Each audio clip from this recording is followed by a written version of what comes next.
The goal of the mission, 1,000 Days for the Planet, is to document the beauty and fragility of biodiversity on Earth. But we also realize that life in the oceans is truly threatened. Oceans cover more than 70% of the Earth's surface, and their volume is about 300 times more than land-based environments. So the oceans play a vital role in the balance of life on this planet. Life abounds in the Big Blue in a variety of shapes and colors, ranging from microscopic creatures to the last giants of the world. Unfortunately, our limitless exploitation of the oceans and our savage history with certain resources tell a sad tale. After nearly wiping out whale populations, we have developed ever more sophisticated fishing techniques, which have exerted an unsustainable pressure on ocean resources. Today, it is estimated that 87% of the oceans are overexploited or exploited to their very limits by the fishing industry. Large ocean predators have been especially affected by our insatiable appetite for resources of the sea. It is estimated that 90% of large fish have disappeared in recent decades. Despite their threatened status, the fishing industry still harvests about 65 million sharks each year. Sharks were long considered an accidental catch or bycatch on longliners, fishing boats that release kilometers and kilometers of fishing line into the sea, aimed primarily at catching large fish.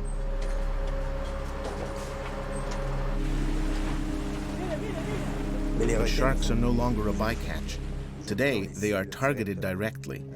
In the past, there was no market for shark meat, but the recent development of the lucrative Asian market for shark fins has completely changed all that. The consequences for ocean ecosystems are disastrous. There are recent scientific publications that say that, in general, all marine predators have declined 90% in the last 50 years. So, you know, it's not looking good. We've invited scientists aboard the Sedna, people who are passionate about what they do and who have dedicated their lives to saving the ocean's large predators. Biologists Pedro Afonso and Georges Fontes have joined the Sedna 4 for this expedition. These scientists from the University of the Azores are also skilled fishermen who are able to catch a shark with a line and hooks specially designed not to hurt the animal.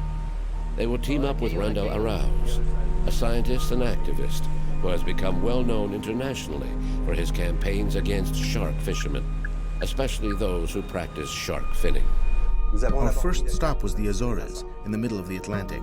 It's a place I love. It's filled with history. It's a sailor's paradise.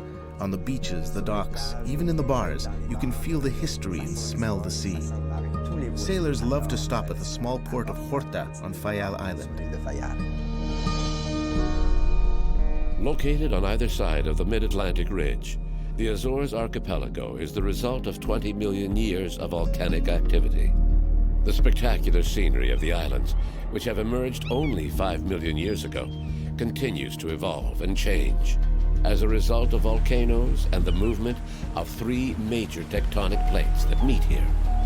In the oceans, seamounts rise up to the surface, which brings up nutrient-rich waters that feed an impressive diversity of marine life.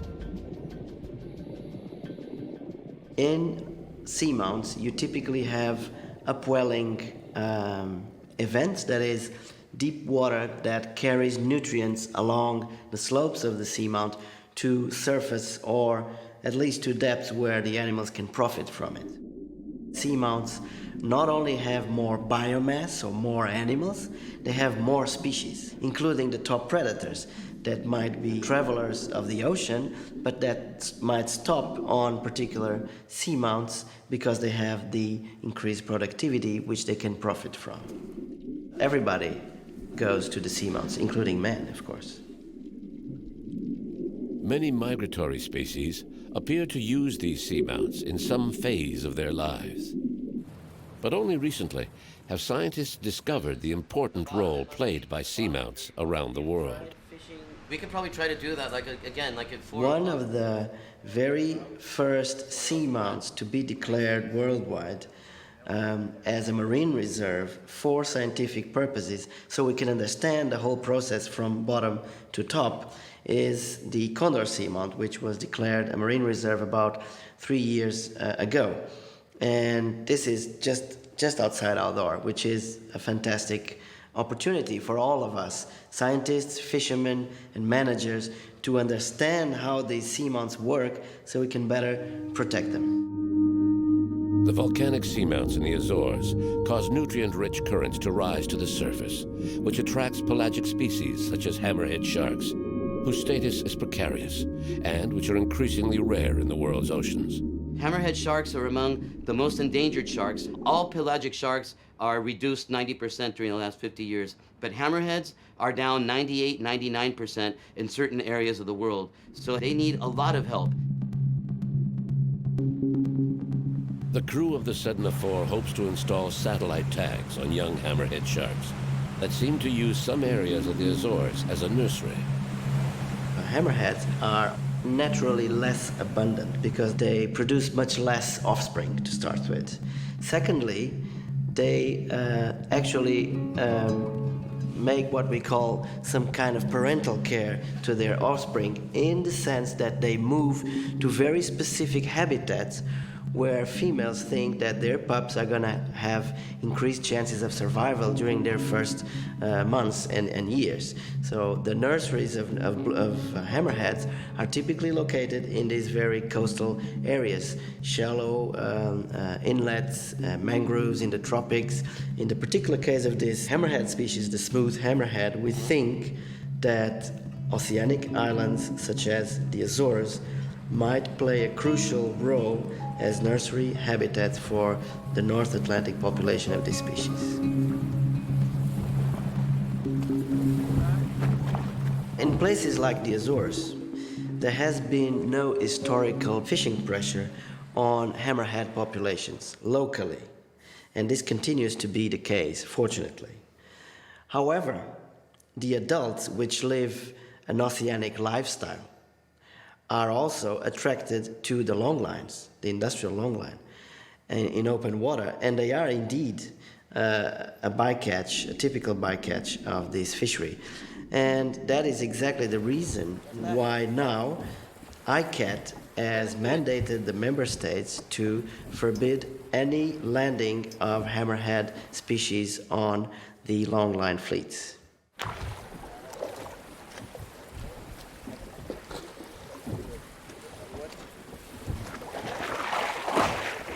There is an era of research on marine ecology and behavior before the advent of electronic tagging, and another one after the advent of electronic tagging. The capacity of these devices to open windows into the life of these animals and into the significance of particular habitats is just too precious for us to leave it behind. That's a female. That's a female. Stood. On hold. 4 years, maybe. On va mettre un émetteur. We think this site is a nursery, so we're going to attach an acoustic transmitter to this female so that we can find out whether she comes back next year. Pouponnière. That's our number? Right. Okay. So these guys, they heal really fast. These kind of wounds. Yeah. Not having this. L'émetteur est ici. We've attached the acoustic transmitter. We're going to move forward to oxygenate the shark, and then we'll attach the satellite transmitter.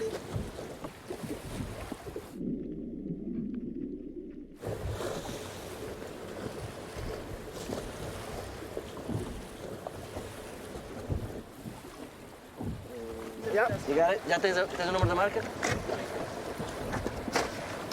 Ça, c'est un tag satellite. This satellite tag, called a pop-up, is quite distinctive. Alors, au bout de 300 After jours, 300 days, the tag will be released and rise to the surface, where it will send all its data to the satellite. Et c'est très intéressant parce que This will provide detailed and accurate information about the shark's dives and how deep it went.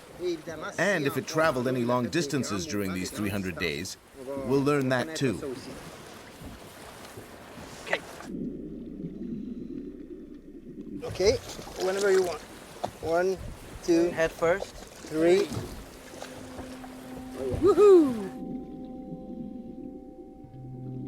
Without knowing it, this female will be providing scientists with vital data.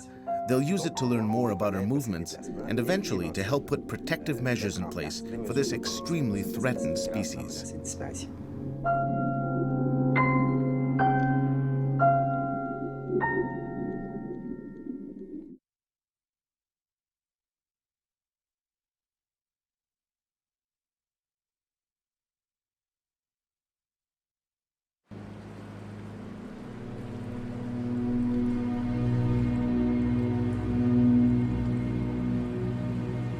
To study the ocean's great migrators, we must travel great distances. With the same team of biologists, we're headed for Coco Island off the Pacific coast of Costa Rica. Coco Island is a paradise for both biologists and divers who come here from around the world. The marine biodiversity here is exceptional, and it's known for its abundant shark population. The sharks of Cocos Island migrate between Cocos, Galapagos, and Heppell, Colombia. So it's really a shared population. This is very important because, of course, we can protect the sharks in Cocos Island as much as we want, but then they're going to go to other islands, and they must be protected there as well. And also, let's say all 3 countries get together and say, okay, we have to protect them more when they're on these 3 islands, but what about when they're migrating in between? So we need the information now on when are the times where the sharks are migrating so that we can design, of course, the corridors.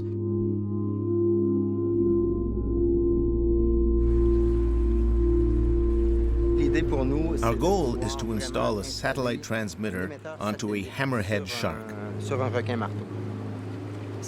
If we're successful, we'll gain a much better understanding of where these sharks go, and we'll be able to suggest protection measures.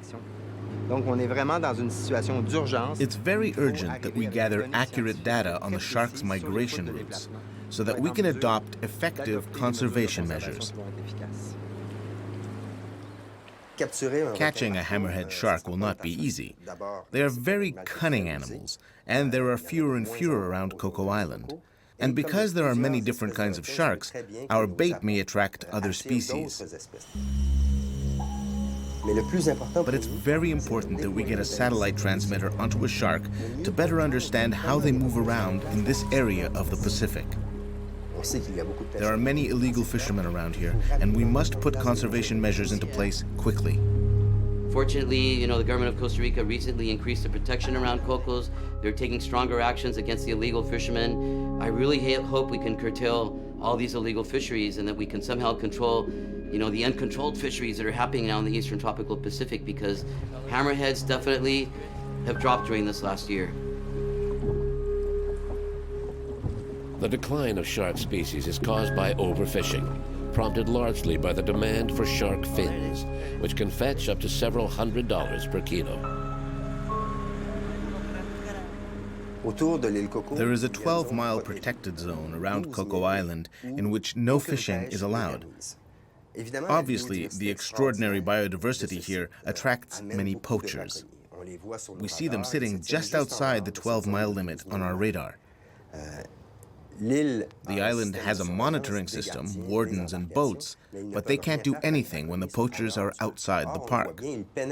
Yet we know very well that these poachers frequently enter the park because they have no notion of conservation. All they want to do is catch fish and sell it.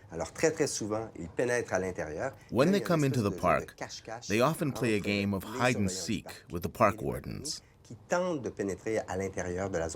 At night, it's the law of the jungle, and the poachers are much better at the game than the wardens. So at night, out at sea, there's a war going on.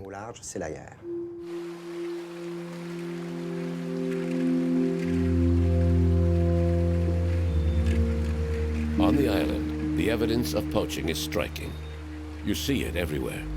For example, this bridge across a small river was made from fishing buoys seized by park wardens. The director of Cocos Island National Park agreed to talk to us about this serious situation. This is where we store all the fishing gear. We can see here a number of different kinds of buoys. Do you see how many of them are painted? They do this to make them almost invisible and difficult for us to spot.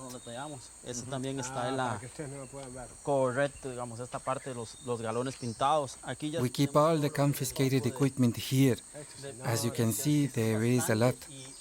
It's a big problem because it's all equipment that was set up in protected areas. We manage all of this as garbage. This here is the gear typically used by longliners. These are the lines and hooks used to catch shark. You know that the Cocos Island is also known as Shark's Island. Even our emblem is a hammerhead shark, and they are now an endangered species.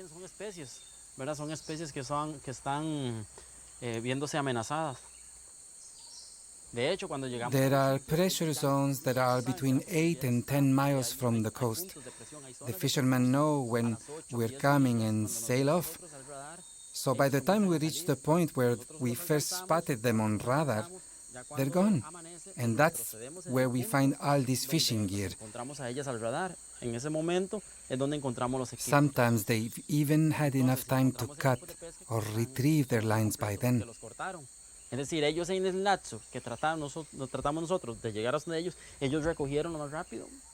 Y nosotros decimos que los pescadores. We say that fishermen are like sly hunters, an exotic species introduced into an environment into which they don't belong. And even though it's a big ocean, the ecosystem around the island is especially rich. La riqueza está ahí donde están los animales, sí, pero nosotros no podemos tener. We can't keep the fish in cages to protect them. Cercados, ¿verdad? Encerrados.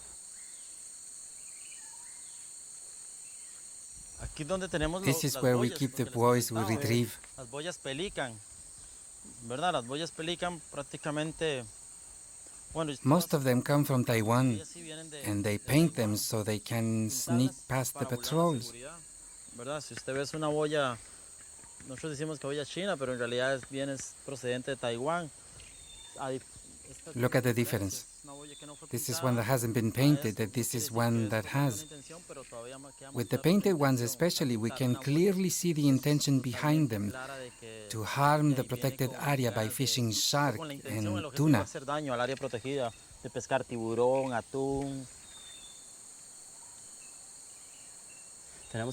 We need to reevaluate our strategies to counteract this problem.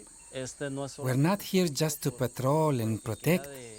We need to take it further and work on reforming our fisheries and navigation laws. Necesitamos una ley de navegación y es un lugar con mucha vida marina. This is a magnificent place with a wealth of marine life worth protecting. That is the least we can do with what we have. We must quickly develop new protection measures here in the island and at a national level to protect the resources.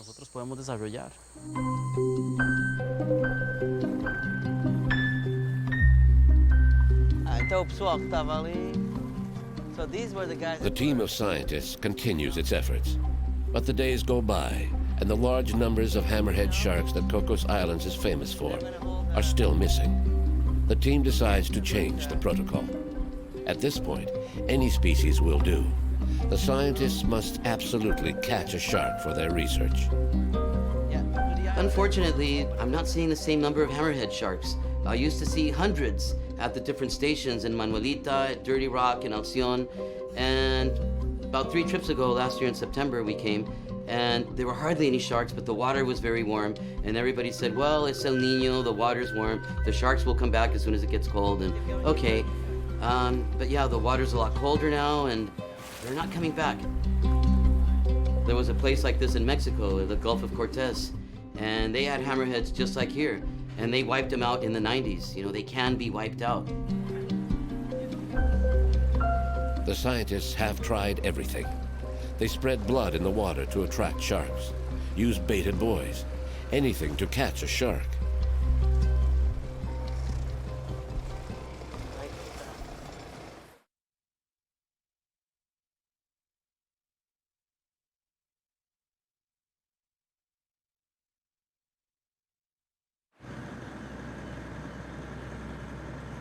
One particular night was extremely frustrating. We were trying to catch a shark for science, and yet on our radar we saw poachers coming into the park and setting their lines. And they probably had a better chance of catching a shark than we did. There was nothing we could do except alert the wardens.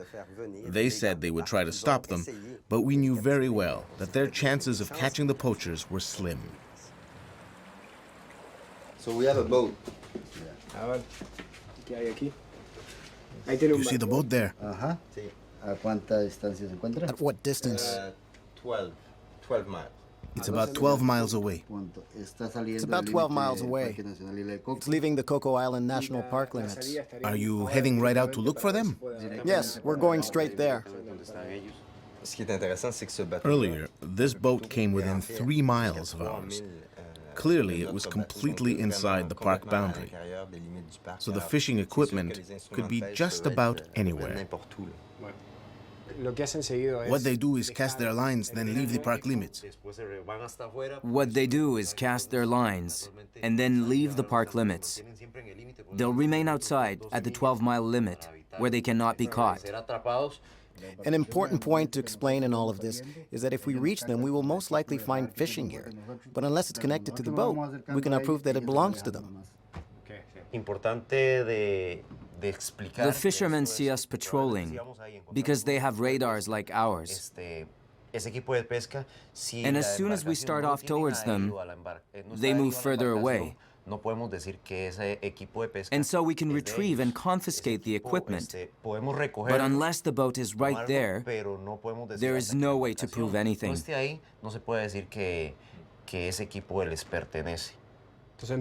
So, unless the lines are actually connected to the boat, you can do nothing, even if the lines are only a meter away and full of fish.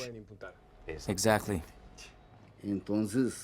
For example, we can accuse them of illegal fishing, and 2 or 3 years later, the case will end up in court.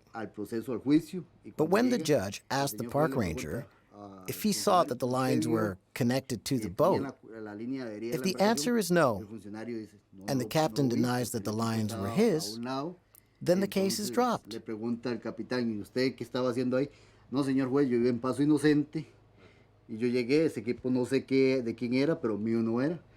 This is one of the biggest problems we face here in the Coco Island National Park.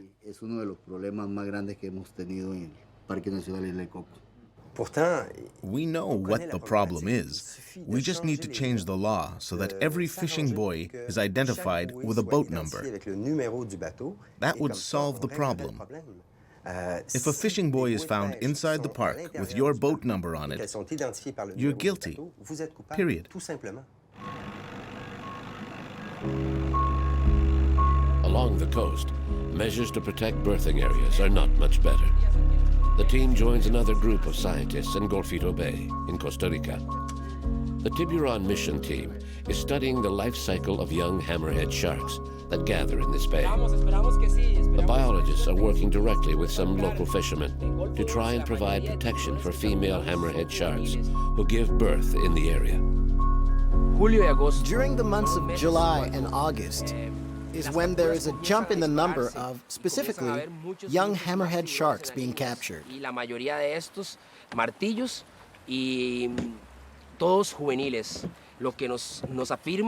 This just confirms that it's the season in which female hammerheads migrate to the coast. They probably come in May or June and leave their pups to grow in this protected area because it is a safe nursery, rich in nutrients. Here they can live for their first 2 to 4 years until they're adults, until they can make the great migrations to other islands, such as the Malpelo and Galapagos, where adult hammerheads are often seen. This is our reality here in Gulf of Dulce and other areas along the coast of Costa Rica, where the hammerhead shark is often unintentionally caught by fishermen as bycatch. One of these fishermen has agreed to talk on camera. On average, how many hammerhead sharks do you catch every day? Depending on the area, in one day we can catch up to 100. sometimes more. In other areas, none. But whenever they're caught like this, most of them are already dead. Up to 70% are already dead. These aren't illegal fishermen. They're simple family fishermen trying to make a living. But for 2 months, they fish right in the shark nurseries. The problem with this species is that it spends most of its time swimming to oxygenate itself. When these sharks get caught in the fishing lines, their movement is limited so they can't breathe and they quickly die.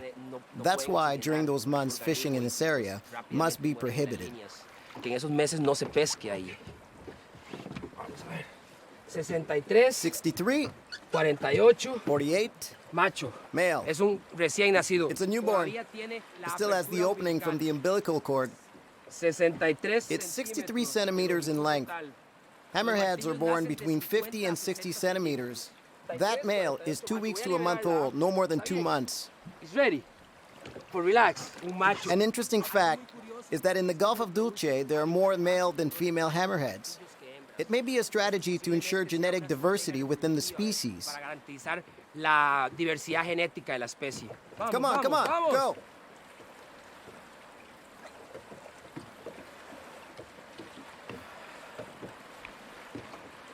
Está golpeado. He's stunned, but he'll recover.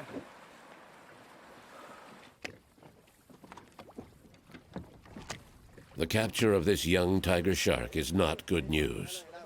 Other endangered species also appear to use the Golfito area to give birth among the mangroves along the coast. We're trying to protect the adults in their migrations, but we're leaving behind the young in the coastal waters. It's sad because we work hard to try and protect the hammerhead. And when we see these things, we become discouraged. It kills the flame. But at the same time, it's the reason we keep working. We need to know more about them to protect them. We need to work closer with the fishing communities to make their protection a reality.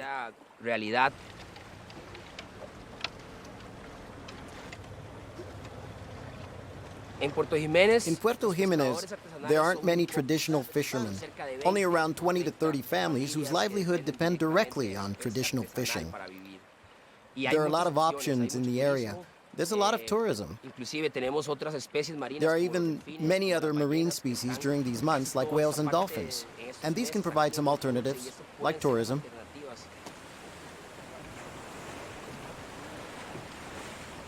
We have to work with the fishermen so they understand that the hammerhead is endangered and that these sharks are worth more alive than dead.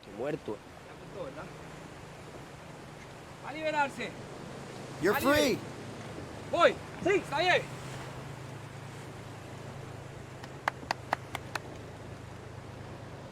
The biologists of Mission Tiburon are doing fantastic work.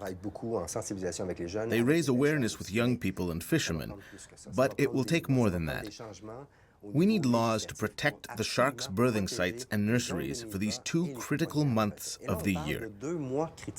And we need to find a way to financially compensate the 20 or so fishing families during this period. It shouldn't be that hard.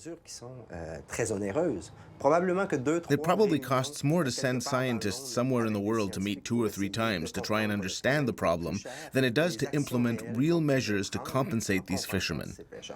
But we must absolutely find a way to protect the zones during these 2 critical months.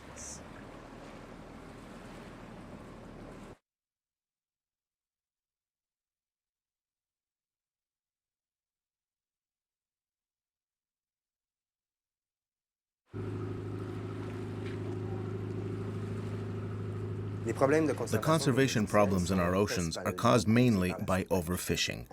Governments know it, and scientists have been saying it for years. Even worse, scientists are saying that we have maybe 40 or 50 years to change our ways, or fish stocks will collapse. So if the overfishing problem isn't solved early in this century, there will be no more fishing at all by the end of the century.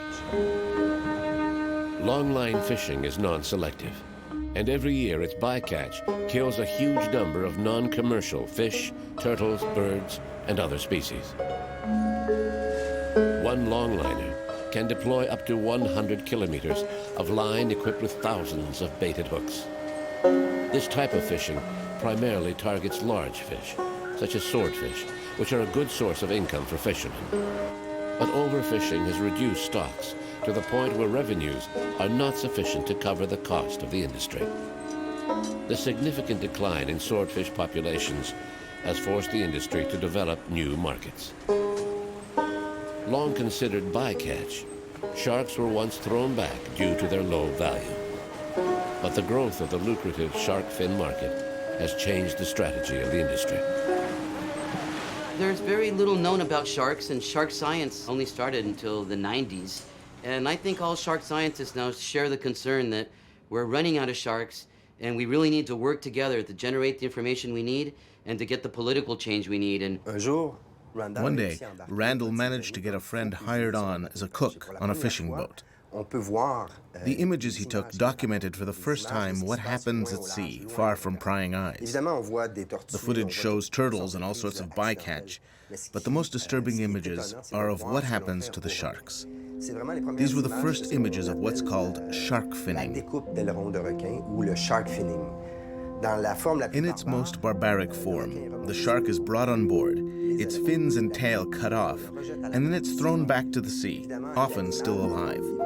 Obviously, without its fins and tail, the animal can no longer swim and circulate water through its gills, so it dies an agonizing death by suffocation. It's a cruel practice, and these images galvanized public opinion.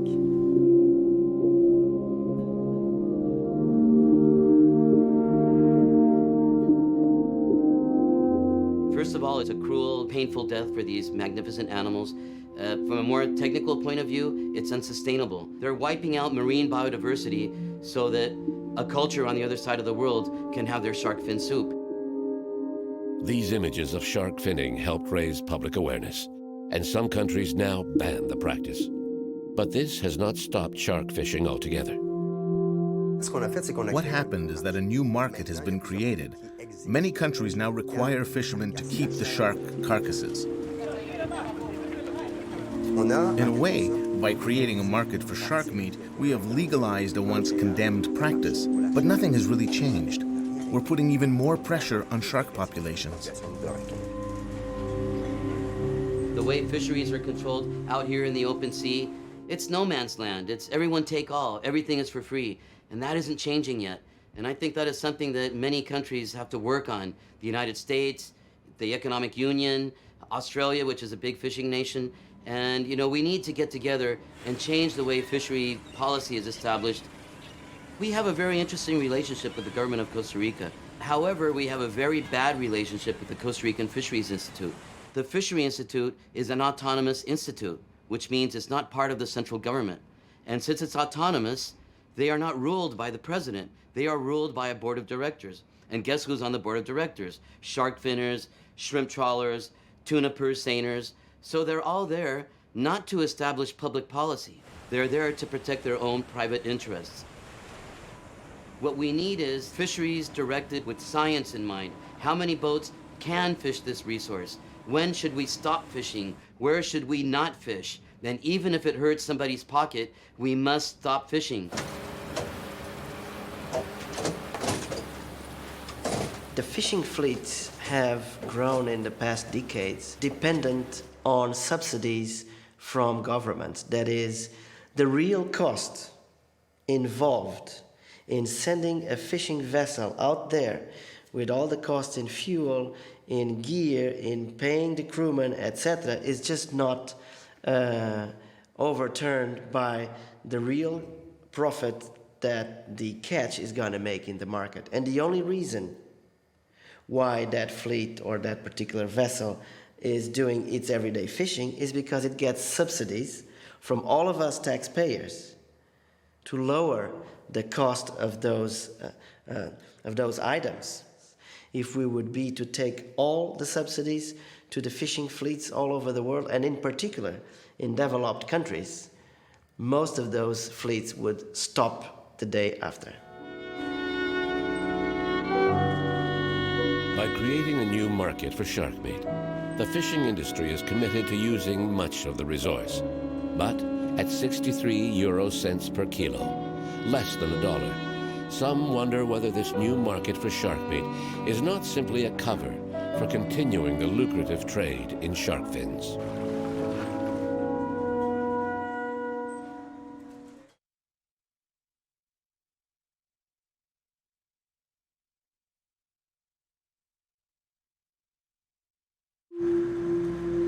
The effort to catch a shark off Cocos Islands continues.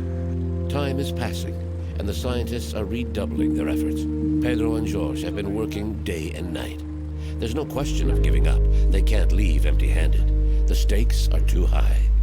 If we want to effectively protect and conserve these highly migratory species, we need to figure out where the critical habitats are located, whether they are for mating purposes, for spawning purposes, or for juvenile growth purposes. This is the main issue.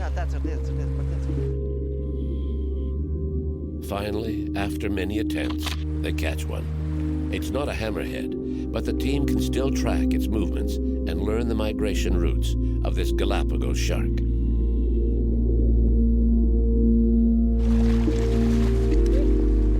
Vertebrates in general have this thing called the tonic immobility reflex, which basically is when you're turned upside down, you become numb. And they get really amenable to work with. And we think that they also get a decreased pain function. We do that to promote natural anesthesia.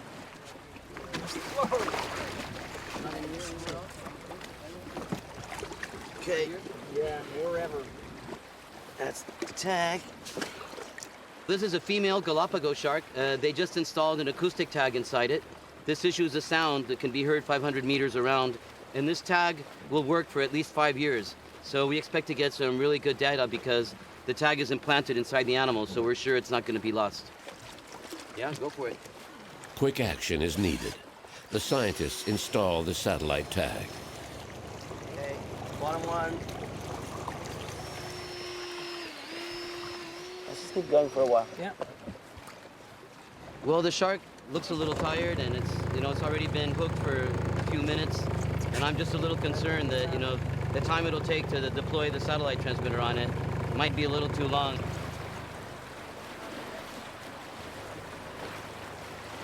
It is very invasive, but then at the same time, the information you get out of a single animal is so valuable compared to using other type of tags. But on the other hand, it's very invasive, and yeah, you have to act fast.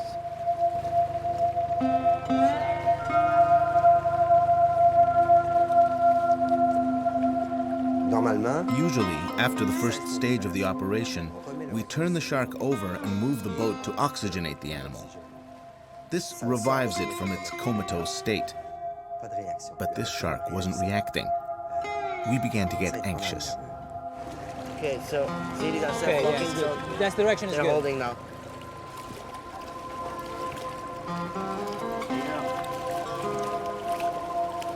Yeah, and then you pull it in, yeah? You're the man. All right, the hook is off. See, we're learning. Okay, it's going. It's going.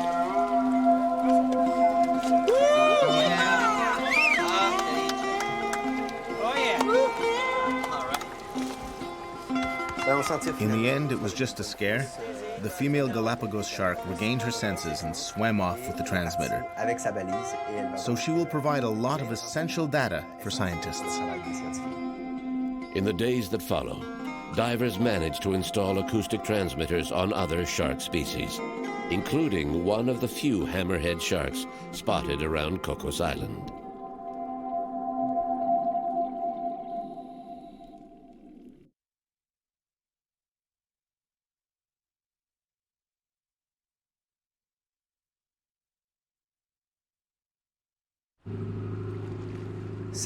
This glimpse into the world of sharks and fishing really makes you think. Scientists have identified most of the problems, and solutions do exist. But if we want to save these threatened species, what's missing is a willingness to implement those solutions. This will probably mean making sacrifices and changing our consumption habits so we can change the model and build a different relationship with the oceans. If we want to preserve what remains of our oceans, we'll have to pay the price for our past abuses.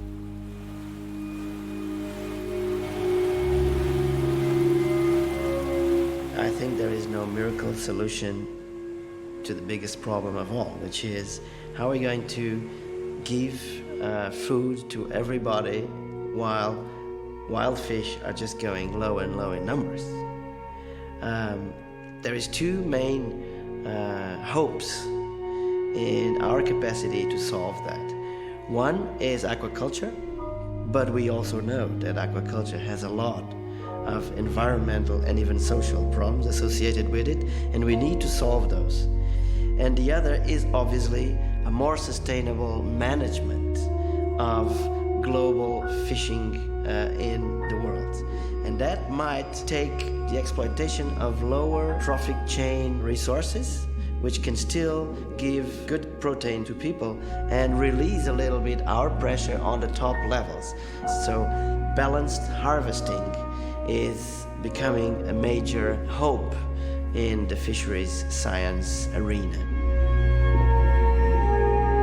We talk about sharks are going extinct, how important they are for the ecosystem, and we go to meetings and we go to conventions and we design strategies, and then we have meetings to see what went wrong with the strategy, and then another meeting to push the strategy again, and this time it is going to work, So all this talk and talk and talk, but no action. Apparently we don't have time. Scientists are saying we have another 40 or 50 years before it's all depleted. In our lifetime, we may see this big dramatic change, and let's hope we can stop it. We need everybody's help.